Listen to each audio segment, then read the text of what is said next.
乌克兰总统办公室主任伊尔马克周一称，在与俄罗斯的谈判中，独立主权和领土完整是乌克兰不准备妥协的根本性问题。乌克兰将会继续战斗，为收复乌克兰全部领土而战。乌国家安全与国防委员会秘书丹尼洛夫周一还表示，乌克兰不可能与俄罗斯签订和平条约。他还强调，战争不会很快结束，战场上的转折点还没有到来。但是，考虑到以美国为首的西方国家正在向乌克兰输送的武器数量，转折必然会发生。美国有线电视新闻网周一援引五角大楼高级官员的话称，美国目前已将70多门 M777 榴弹炮运抵乌克兰，约占美国计划提供给乌克兰共90门 M777 榴弹炮总数的80%。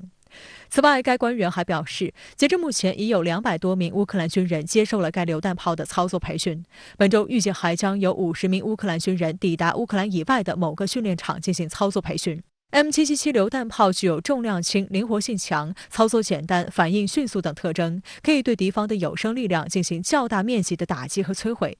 但该榴弹炮是北约制式的武器，信息化程度也较高。而乌克兰惯用苏制武器，即便进行操作培训，短期内想要有效磨合仍有一定难度。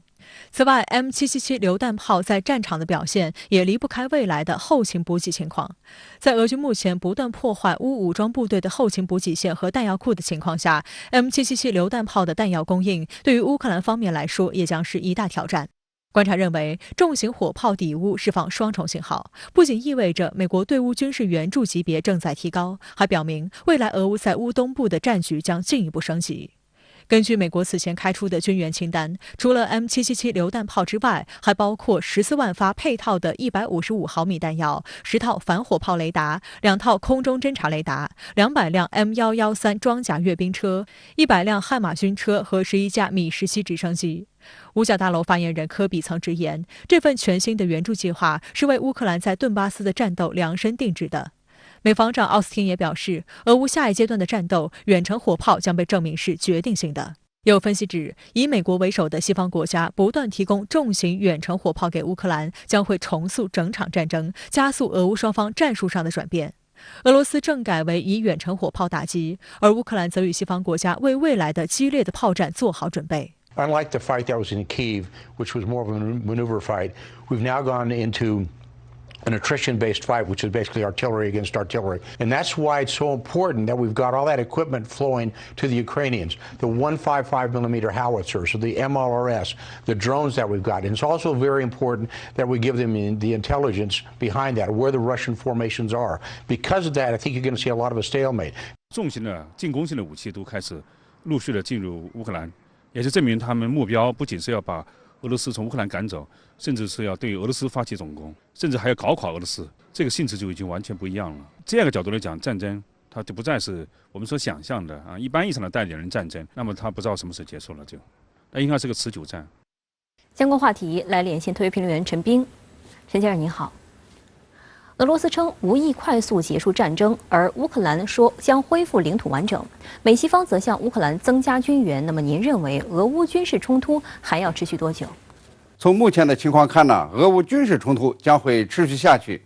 俄乌军事冲突的上半场呢，俄军似乎呢略出下风，以基辅撤退为标志；但在下半场，俄军呢似乎又占了上风，以全面掌控马里乌波尔为标志。美西方呢一直宣称，俄罗斯可能在2战胜利日宣布这个解放顿巴斯的战争胜利，但是俄罗斯呢说呀，没有计划近期结束战争，意味着俄军不会匆忙的结束战争，还要继续打下去。俄军呢同时向乌克兰南部港口城市奥德萨的关键的公路桥和铁路桥发起了攻击，破坏了桥梁，阻断了来自罗马尼亚通往乌克兰的武器运输线和后勤补给线。那么俄军呢显然要与乌军血战到底，不允许北约和欧盟向美国彻底屈服，建立美西方主导的单极世界。对于乌克兰来说呢，多位美西方高官访问基辅，并且承诺增加军事援助，提供重型武器，似乎呢增加了战斗士气。他们呢也要求恢复领土完整，这就是不仅呢要收复乌东地区，还要收复克里米亚半岛。而美国和欧盟国家呢，则在增加军援基础上，考虑再一次对俄经济制裁，减少对俄能源依赖，试图呢把俄罗斯彻底打趴。可以说呀，交战的双方都不罢甘休。这里呢有一个大的赌注，看俄罗斯呢能不能坚持到今年冬季。如果冬季来临前俄军撑不住，那么乌克兰和美西方的